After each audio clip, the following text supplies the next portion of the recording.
All right, welcome to the second episode of HVAC Verse. Sorry about the first episode. I realized the audio was really horrible and really dim. I think it was the mixer I was using. I think we got it figured out. In this episode, we're going to talk about maintenance, the dreaded maintenance. So, just out of curiosity, leave in the comments. What does everybody think we do in maintenance? Some people not believe in it. Do some of you guys think less is more, or some of you guys think more is less?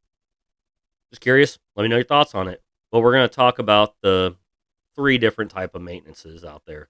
And this applies to the entire industry, whether it's residential, commercial, industrial, etc. Your first type of maintenance is, we all hear it, preventative maintenance, right? Then we have proactive maintenance, and then we have reactive. Well, the third one, everyone's like, well, reactive, what is that? We'll get into that one. We'll talk about what that is, right? So, our first one of preventative maintenance. In the residential world, preventative maintenance is we're cleaning the outdoor coil. Now, this is all depend on what your company or what you specify in your maintenance programs that you do. For our company, this is what we do. We clean the outdoor coil. We clear the condensate line, ensure it's clear. We check the indoor coil. We check the capacitors. We check all those items, right?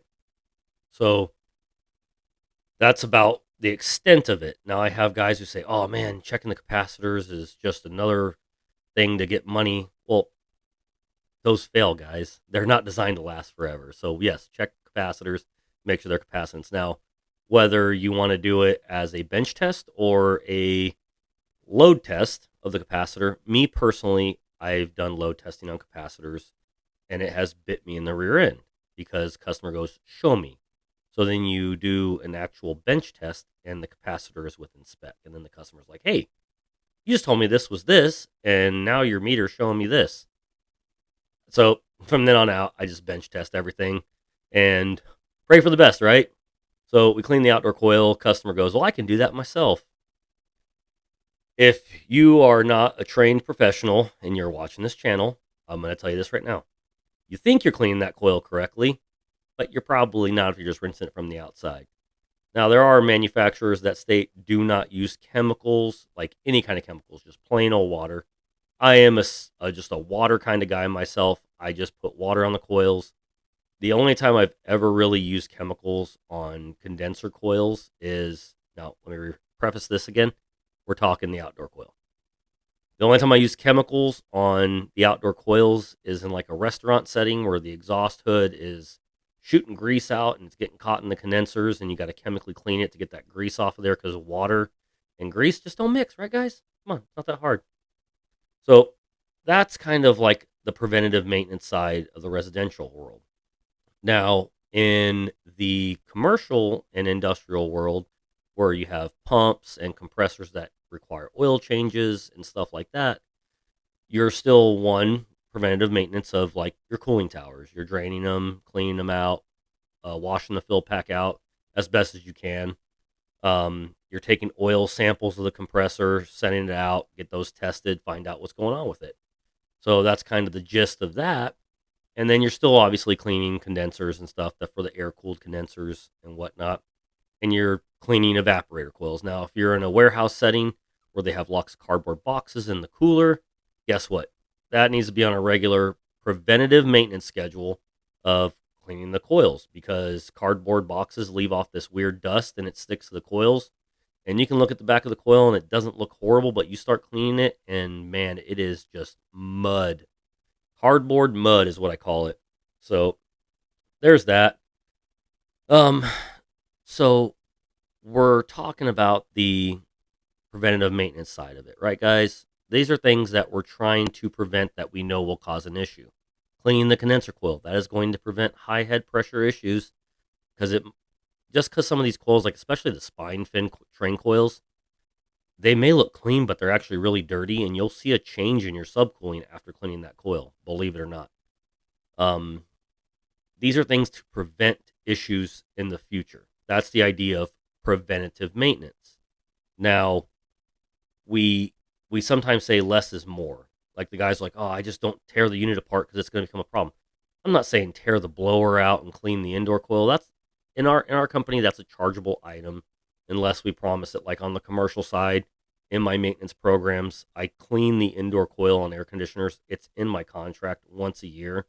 But we're talking about package units that the coils are easily accessible and I don't have to tear things apart. I don't have to cut an access door in, stuff like that. So, preventative maintenance, we cover that. Now, what is proactive maintenance? And this isn't stuff that I just made up, guys. This is years. This stuff exists. I've gone to college for engineering. I've taken maintenance engineering programs. I've worked in the facility side of the world. I've worked in the industrial commercial side of the world. I've worked in the residential side.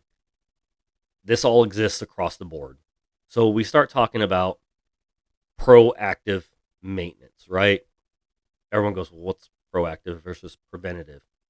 So we know, like, on a pump, let's go ahead and say a pump. The average life expectancy, and this is all just hypothetical speaking, this is not like stuff that actually exists.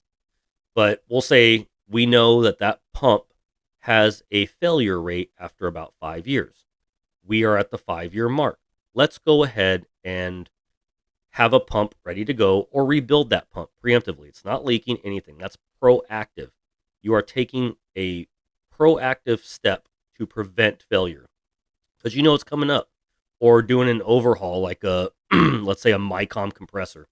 We know after so many hours these compressors fail, right? So let's just go ahead and say we're going to proactively, this compressor hasn't failed, but we're going to proactively take this compressor down to its bare core minimum, and we're going to just get it going, right? Sorry, guys. So those are proactive items. We know that, and in the residential field, this motor may not be overamping. We're talking about an outdoor fan motor. It may not be overamping. The capacitor's fine. It's within spec. The bearings seem okay, but that motor is rusted and it's 10 years old, and we just have an idea that it may fail. We can proactively help the customer out and say, hey, let's replace this motor proactively. It's not failing currently, but we don't want it to fail in the middle of the summer. Heaven forbid here in Arizona. I've seen motors that run just fine, and then like 2 months later, they're dead. And I knew in the back of my head that that motor was probably on its way out, even though amp draws were good. The bearings, there was no play in the bearings. The motor wasn't squealing, but the motor just looked rough. Woof. Right, guys? So those are proactive things. We're proactively taking a step to prevent a failure. Now, sometimes that does bite us in the butt because we'll put a motor in and we have no control over manufacturing today, right? We'll put a Regal motor in, Century product. Motor lasts 3 months, and then you're like, shit, I look like an idiot. Sorry. That's just, it happens, guys. But these are proactive and preventative things that we do. Now, let's take a quick second and look at, well, he talked about reactive maintenance. Reactive maintenance is compressors failed, we're replacing it. Compressor lost a cylinder, we're overhauling this compressor. These are things that we're reacting to a symptom of what happened. And that's why we're trying to be proactive.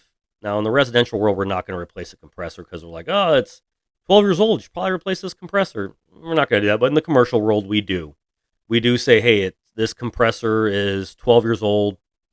Let's either A, get this Copeland 06D rebuilt, or we just replace it and core it out, and send it off for an overhaul so they have one on standby. Or if you're dealing with a Mycom or a Vilter or a Sabro, those are for my big commercial industrial guys. They know what those are. Those are very large compressors with pistons about this big around, right? They're pretty big. I've overhauled quite a few Vilters and quite a few Mycoms over my 23 years of doing this. But yeah, those are reactive things. When we're doing a maintenance, we're noticing like our superheat, we can't get it within spec, and we know the charge is good based off subcooling. That expansion valve might be having issues. That would be a preventative step of maintenance. We would replace that TXV preventatively or proactively because we see that there's something going on. But let me know what you guys think about maintenance and what's less, what's more. I know some guys like take the blower out and they'll clean the indoor coil. Just here in Arizona, that is not a feasible item, and I don't recommend my guys taking blowers out during a maintenance because a lot of times things break while you're doing that. I just the other day had a technician just during a maintenance, he went to go pull the lead off the capacitor to bench test it, and the entire terminal came off on the Herm side of that capacitor. And he's like, "What do I tell the customer?" And I'm like, "Well, how old's the unit?" And they're like, 12 years old. And I go, "You got to replace that capacitor. Obviously, there was going to be a problem down the road. At least we caught it now instead of being in the summertime." So these are preventative items, guys. I just like to know what you guys do for uh, preventative maintenance or proactive maintenance, and how far in depth do you get it. I know I see some guys, they get out there and they clean the coils with soap and water. I'm not a soap and water kind of guy. I put water on outdoor coils because I'll tell you right now, there's Lennox. I've seen like regular Dawn eat away at their coils. Don't know why, but it even says on their equipment, rinse with water only. So like no chemicals, no soap, no nothing.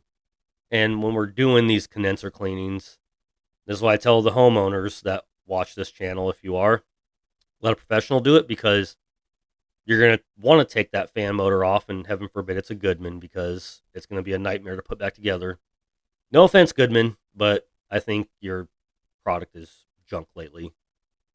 But yeah, so you're going to pull that top off. You're going to clean the condenser from the inside out, because we're drawing the stuff in and up and out, right, guys? So we're going to take that and we're going to just flip it around. So first you want to turn the power off to the unit, right? Then you pull the fan off, rinse the coil from inside out, and then remove all debris from inside. I mean, that's one thing that people don't realize. Appearances make a huge difference when you're doing maintenance. I've had customers tell me that, and I did nothing. I really did nothing. I just checked their system pressures and I cleaned their condenser coil. And I said, "Hey, your cap's out of tolerance." And that's all I said. And they went with a whole bunch of other stuff because the equipment looked better than when I got there. And I'm going to teach you guys a little trick. It's a little secret. Take a little bit of WD-40, put it on a rag, wipe it onto an old condenser, and that thing looks pretty nice for a while. These are things that make PMs worth it for customers, because all they see is a sheet and they go, your thing said 136 point inspection, but I'm not seeing 136 things.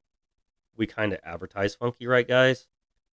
When we say we're checking a capacitor, we're doing 4 different things that we're saying we're checking, but we're doing one thing at the same time.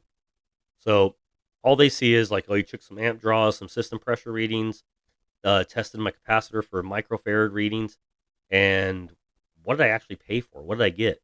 And these are actual maintenance. It's not these $29.95 specials that you guys hear about or that you do. I'm not here to judge other companies, but these $29.95 specials, personally, those, in my opinion, are just a trap to get people in the door. So take it with what it's worth. I personally feel a true maintenance should not be a discounted item. I have maintenance programs. They're like 1-year maintenance programs where we come out twice a year. And we do a full combustion like for furnaces, we do a full combustion analyzation. And we will like adjust gas pressures and stuff based upon flue temperatures, etc. So we actually are using combustion analyzers and testing that stuff correctly. So it's a full-on blown maintenance. It's not a I'm coming in to sell you something. I'm actually checking the customer's equipment. But I like to hear what you guys think, and let me know. And like and subscribe to this channel if you want to hear more. I'm always up for suggestions and stuff, so I'd like to hear some feedback. You guys have a wonderful night, and thank you very much.